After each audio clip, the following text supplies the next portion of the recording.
DJ बजाएंगे, DJ बजाएंगे, Prajapati recording studio DJ बजाएंगे,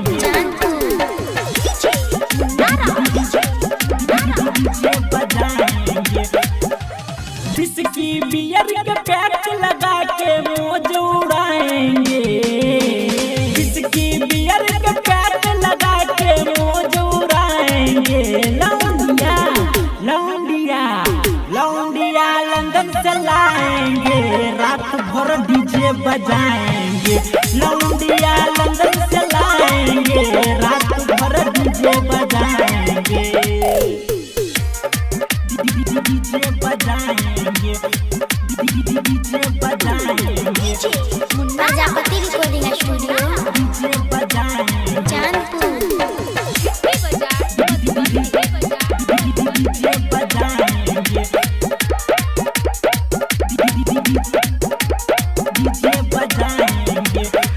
देखे खन से ही तोरे से झलकौआ के, खूबे होइत है बारिश पन सौआ के, होइत है बारिश पन सौआ के। देखे खन से ही तोरे से झलकौआ के, खूबे होइत है बारिश पन सौआ के।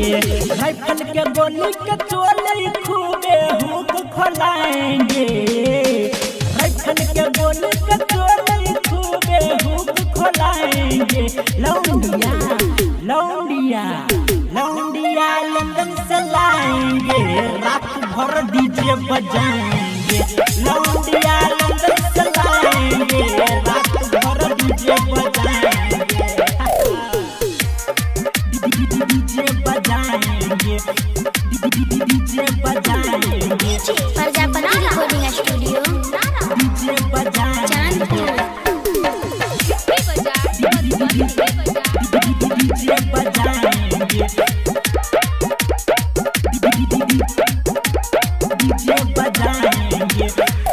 स्टेज के पीछे बुलाएंगे, 5 मिनट के फिल्म बनाएंगे, 5 मिनट के फिल्म बनाएंगे। स्टेज के पीछे बुलाएंगे, 5 मिनट के फिल्म बनाएंगे।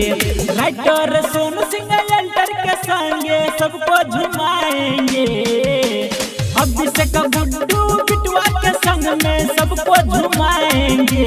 लौंडिया लौंडिया लौंडिया लंदन से लाएंगे, रात भर डीजे बजाएंगे। लौंडिया लंदन से लाएंगे, रात भर डीजे बजाएंगे। हाँ।